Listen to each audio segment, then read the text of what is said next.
Lorsque les premiers clips de Scandale sont diffusés sur l'antenne de No Life, on est en 2008, le groupe est encore indé et se prépare à venir nous voir pour la première fois en France.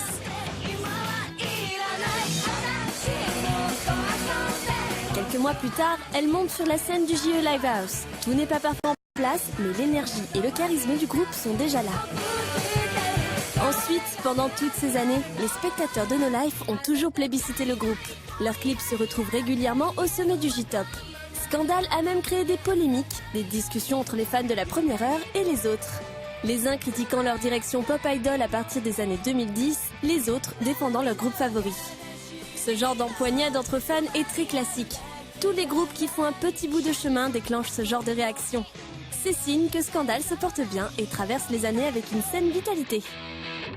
結成した時は本当に明日のこともわからないような、今自分たちが何をしてるのかも分かってないような毎日だったんですけど、気づけばあっという間に10年が経っていて、でも同期でデビューした日本で一緒に活動してたガールズバンドとかは解散していっちゃったりとか、なんかたくさんそういうバンドも見てきてるので、続けるのはさっき春菜が言ったみたいに難しい、簡単じゃないし、でもそれを乗り越えて10年やってこれたんだっていうことで、10年目でパリに来て、ライブが8時からだというのに朝の5時半から並んでくれてるファンの方もいて、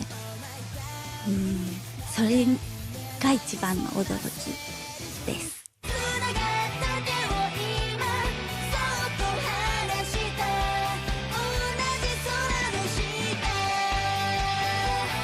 そうですね、私たちも10周年を迎えました。やっぱり何事も続けるっていうことが一番大変なんだなっていうことを学んだ10年だったので、ノーライフもこれからも私たちと一緒に年を重ねていけたらいいなと思っています。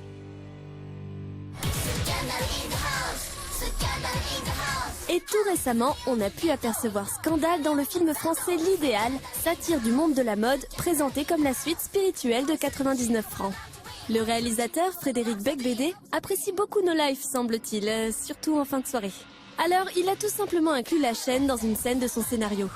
En pleine crise existentielle, Octave, le personnage principal interprété par Gaspard Proust, zappe sur No Life et tombe sur un clip. Et pas n'importe lequel. Scandale in the House. 知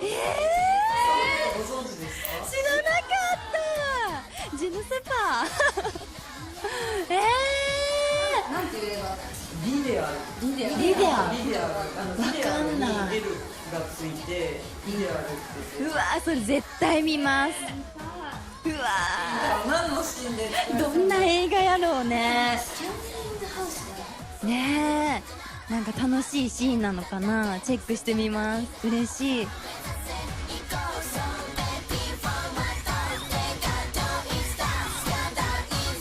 En 2015, elles sont de retour en France pour la première fois depuis 7 ans.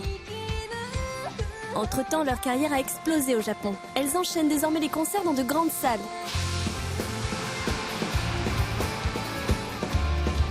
Les Français retrouvent un groupe bien différent et plus à l'aise que celui qu'ils avaient découvert à Japan Expo.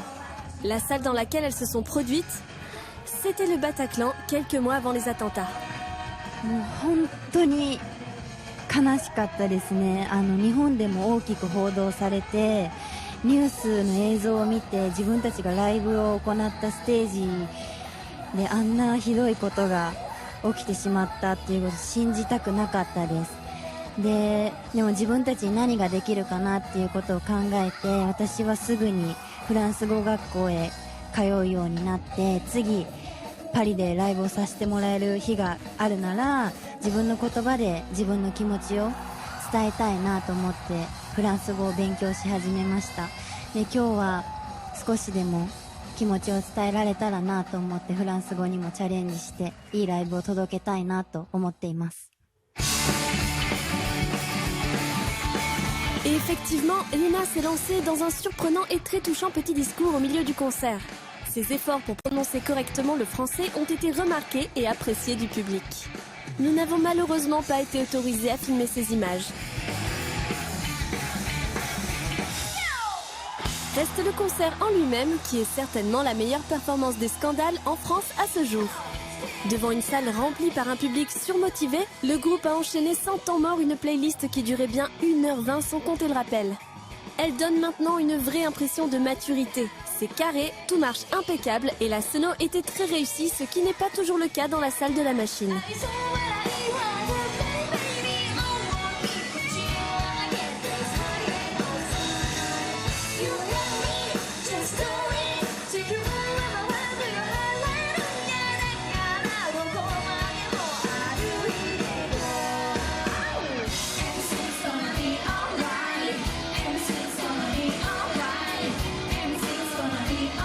On sent une certaine évolution en termes de registre par rapport à la dernière tournée. C'est plus rock et ce n'est pas pour déplaire aux fans. Le morceau instrumental qui ouvrait le rappel était aussi très réussi. Le groupe continue donc sa route, toujours sur une belle dynamique. Leur nouveau clip Take Me Out va d'ailleurs entrer en rotation cette semaine. これは演奏シーンと東京の街中で空手をやっている女の子を映したシーンをミックスさせて一本のミュージックビデオを作っているんですけど、海外から見た日本、海外から見た東京っていうものをテーマにしてそれを一本の映像にしています。Take Me Out っていう曲は日本の邦楽のロックのかっこいいところと海外から受けたかっこいい要素、音であったりそういうものをミックスさせて自分たちなりの J ロックを作れたと思っているので、映像でもそういうものを表現しています。